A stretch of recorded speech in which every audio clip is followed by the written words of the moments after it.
మీ హోటల్లో టిఫిన్లు అన్ని బ్రహ్మాండంగా ఉన్నాయండి. గుడ్. చాలా థ్యాంక్స్ అండి. అంతా మీలా అంటాడు అయ్యా. ఎరా సుబ్బారావు, ఎలా ఉన్నారా? బాగున్నావా? అలాగే మిగతా చిల్లర ఉన్నా. మిగతా చిల్లరేంది? మిగతా చిల్లర ఏందంటారేంటండి? 100 ఇచ్చాను కదా, మిగతా చిల్లర ఉన్నా. ఏంది జోకులు ఎత్తన్నావా? నీతో జోకులు వేయవలసిన అవసరం నాకేంటయ్యా? నువ్వేమన్నా నా బామ్మర్దివా, బంధువా? మర్యాదగా నేను ఇచ్చిన 100లో నీ 32.5 తీసుకుని మిగతా చిల్లరే. అరే అసలు 100 రూపాయలు కూడా చిల్లర పడ్డావేంటి? నీకు ఏమన్నా మతిపోయిందా? మతిపోయింది నాకు కాదు, నీకు. ఏమండి విన్నారా? ఏమండి నా బిల్లు 32.5 అయింది. నేను 100 ఇచ్చాను. బిల్లు 32.5 తీసుకుని మిగతా చిల్లరమంటే అసలు నేను 100 ఇవ్వలేదంటే ఎందుకయ్యా అబద్ధాలు ఆడతావు? ఇచ్చే ఉద్యానంటే ఒక బసరైపోద్ది. వచ్చారంటే పెద్ద పెద్దరాడి తీర్పు చెప్పడానికి ముందు నువ్వు బిల్లు కట్టు. నేను బిల్లు కట్టడం ఏంటయ్యా బాబు? ఇప్పుడే టిఫిన్ చేయడానికి వస్తుంటే. మరి ఇంకే 9 హోల్స్ మూసుకొని లోపలికి తోపి తిను. ఎల్లు. ఏంటి మావా గొడవ? చూడరా మధు, డబ్బులు ఇవ్వకుండానే 100 రూపాయలు ఇచ్చి అబద్ధం ఆడుతున్నాడు. ఇవ్వలేదంటావేంటయ్యా? కావాలంటే గల్లా పెట్టి తీసి చూడు, 100 నోటు కనపడతాయి. చాలే ఊరుకోవయ్యా. ఎర్ర చీర కట్టుకుందా నా పిల్లమే అన్నట్టు గల్లా పెట్లో ఉన్న ప్రతి 100 రూపాయలు నీది అయిపోతాయింది. ఇంతకీ ఏం సార్ మీరు అనేది? అన్నానికి ఏముందండి, నా బిల్లు పోను మిగతా చిల్లర ఇస్తే నేను వెళ్ళిపోతాను. మీరు ఆల్రెడీ 100 ఇచ్చారు కదా. అవును. అదేంటి? ఇంకో 32.5 ఇస్తే సరిపోతుంది. ఇదేంటయ్యో తిరగాసుగా మాట్లాడుతున్నావు? నా బిల్లు 32.5 కదా. మీ బిల్ ఏది? ఇదిగో. అయ్య బాబాయ్, తెగ మాతో 32.5 నోటు 32.5 ఎలాగైందయ్యా? మీరు 100 ఇవ్వకుండానే ఇచ్చినట్టు. This is cheating. అయినా నేనంత తిన్నానన్నానికి సాక్ష్యం ఏంటి? మీరు 100 ఇచ్చారనడానికి సాక్ష్యం ఏంటి? నేనే. మీరు తిన్నారనడానికి సాక్షి నేనే. ఏయ్, నీలాంటి వాళ్ళని నా సర్వీస్ లో ఇంతమందిని చూశాను.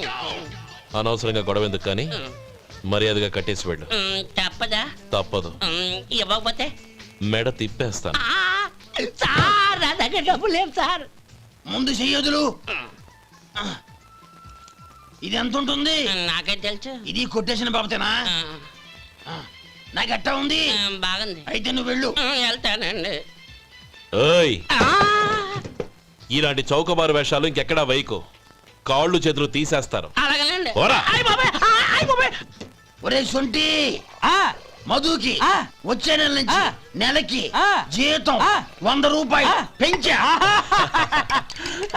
నీకు వచ్చే నెల నుంచి నెలకి జీతం 100 రూపాయలు కట్ చేసి వెళ్ళి పని చూసుకుని వెళ్ళండి. మాస్టారు వస్తున్నాను ఉండవయ్యా. ఇల్లు పోస్ట్ ఆఫీసు ఒకటైపోవడంతో నా ప్రాణాలు పోతున్నాయి. ఒక టైం లేదు, పాడు లేదు.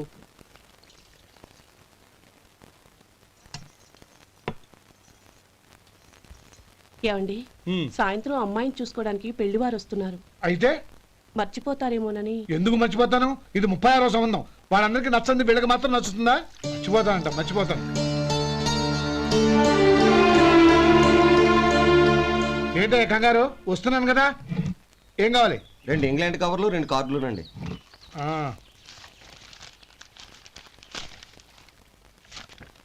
అనుకున్నారు ఇవ్వండి. ఇదిగో. అరే గోపాలం, ఏంట్రా బయట నిలబడ్డావు? లోపల రారా. ఏం లేదురా, నువ్వేదో దుమదుమలాడుతుంటే లోపలికెందుకని బయటే నిలబడ్డాను. అవును, ఎవరి మీద కేకలేస్తున్నావు? ఇంకెవరి మీద? నా పీకి గుదిబండ్లా తయారైందిగా నా కూతురు, దాని మీద. ఇప్పటి వరకు దాదాపు 40 సంబంధాలు చూశాను రా. వచ్చిన ప్రతి వాళ్ళు ముందు లడ్డూలు తిని బాగుందంటారు, తర్వాత పకోడి తిని బాగుందంటారు, తర్వాత పిల్లలు చూస్తారు, వెళ్ళిన తర్వాత ఉత్తరం రాస్తామంటారు. అంతే. మళ్ళీ తుపాకి దెబ్బ కూడా దొరకరు. కారణం ఏంటో చెప్పరు. అంతా నా కర్మ. ఏ జన్మలో ఏ పాపం చేశానో ఏమిటో. అసలు దీని జాతకంలోనే ఇది చెందుందిరా. ఎవరినన్నా ఏ లాభం? ఏంట్రా మాటలు? అమ్మాయి బాధపడదు. కొత్తగా బాధపడటానికి ఏముందిరా? తిట్టి నాకు పడి దానికి అలవాటైపోయింది. నా సంగతి సరే, ఏంటి ఇలా వచ్చావు? ఉత్తరం మనీ ఆర్డర్ అంతేగా. రేయ్, నేను మాట చెప్తాను, నువ్వేం అనుకో కదా. భలేవాడివి, చెప్పరా. సంపాదించిందంతా తమ్ముళ్ళకే ఖర్చు పెట్టకుండా నీకంటూ కొంచెం వెనకేసుకోరా. నా గురించి నీకు తెలుసుగా. నా తమ్ముళ్ళందరినీ కష్టపడి చదివించి ప్రయోజకులు చేశాను. వాళ్ళు సంపాదించడం మొదలెట్టాక నా మొహం కూడా చుట్టం మానేశారు. ఇవాళ నా కూతుర్ని కనీసం గుమాస్తాకిచ్చి పెళ్లి చేయలేని స్థితిలో ఉన్నాను. నా పరిస్థితి నీకు రాకూడదని చెప్తున్నాను. నాకు అలాంటి పరిస్థితి రాదురా. నా తమ్ముళ్ళు రత్నాలు. Let's go.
మీలో శేఖర్ ఎవరండి?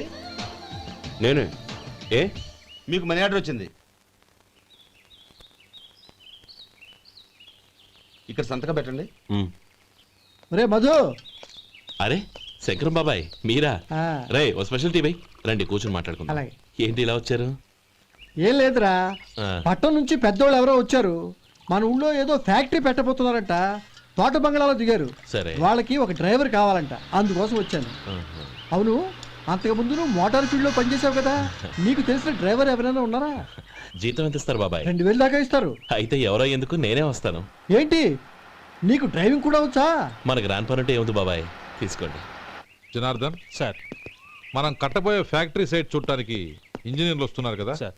స్టేషన్ కారు పంపించడం మర్చిపోకు. అలాగే సార్. శంకరం ఎవరో కొత్త డ్రైవర్ వస్తాడని చెప్పాడు, అతని కోసమే చూస్తున్నాను. ఒకవేళ రాకపోతే నేనే వెళ్ళి తీసుకొస్తాను. గుడ్. ఎవరో చూడు. Okay sir. సార్ నమస్కారం సార్.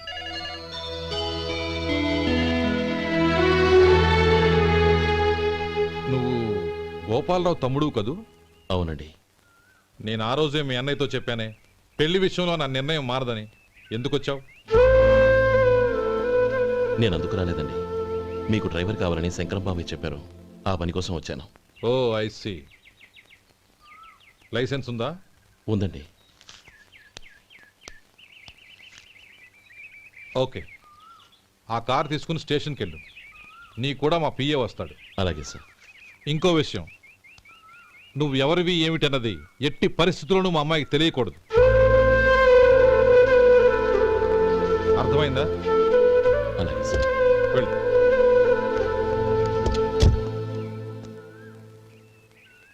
వీడు మాట మీద నిలబడతాడంటావా? కోట్లిచ్చినా మాట తప్పని వంశం అండి వాళ్ళది.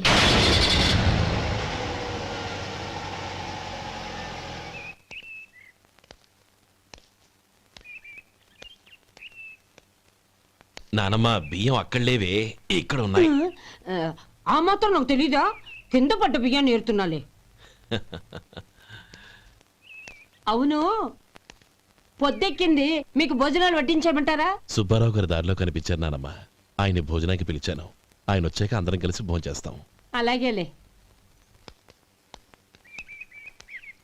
అమ్మా, ఆ, రండి బాబు రండి, మీకోసమే ఎదురు చూస్తున్నాను.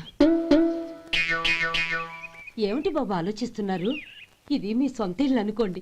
రండి బాబు రండి రండి. అదేంటమ్మా అడుక్కునే లోపల తీసుకొచ్చావు?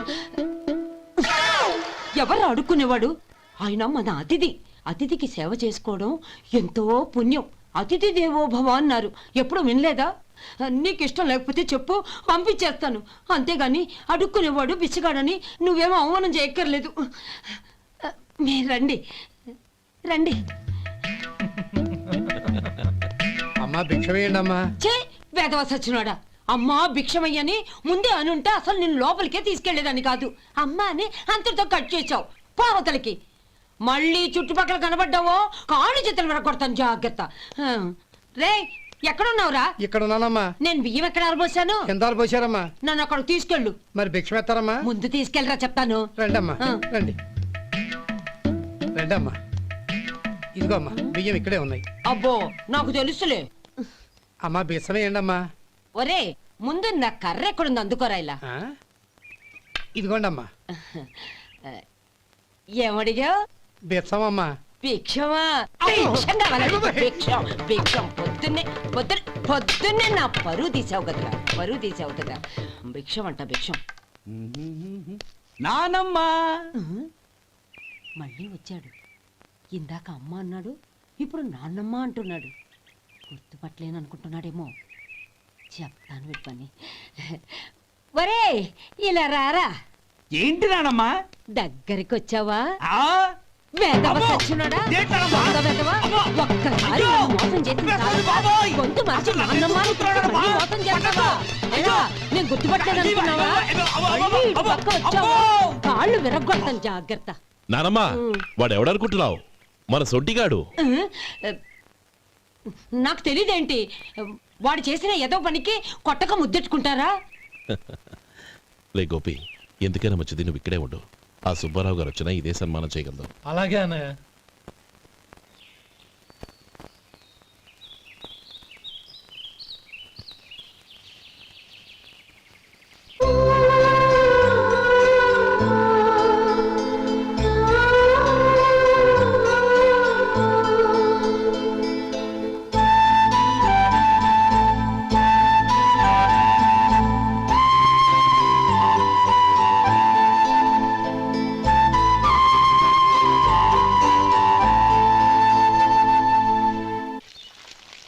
శంకరయ్య అమ్మా నాకు కాస్త తలనొప్పిగా ఉంది వంటావిడికి చెప్పి స్ట్రాంగ్ గా కాఫీ పంపించు. అలాగేనమ్మా. గౌరీ గౌరీ ఈ సొంటి కాఫీ తాగు, తలనొప్పి తగ్గిపోతుంది. బాబాయ్ ఆ? కాఫీ నేను చెప్తాను, మీరు వెళ్ళి పని చూసుకోండి. అలాగే బాబు.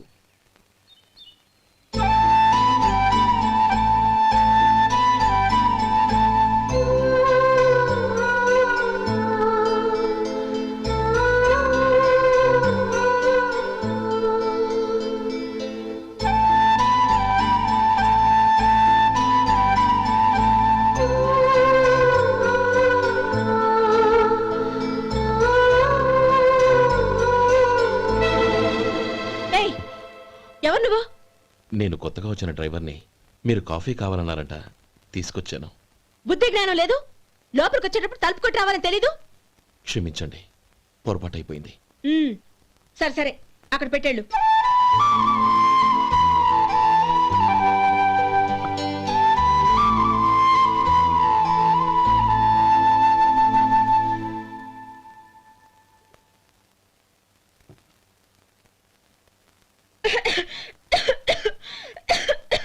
ఏయ్, ఏంటిది? సొంటి కాఫీ. మీకు తలనొప్పిగా ఉందని. షడా, నువ్వు డ్రైవర్వా డాక్టర్వా? నేను సొంటి కాఫీ అడిగానా? చెప్పింది చేయడం నేర్చుకో, అతి తెలివి ప్రదర్శించుకో. అయినా నువ్వెందుకు తెచ్చావు? వంట మనిషి ఏమైంది? ఆ, తీసుకెళ్ళి దానికి కాఫీ తామని చెప్పు.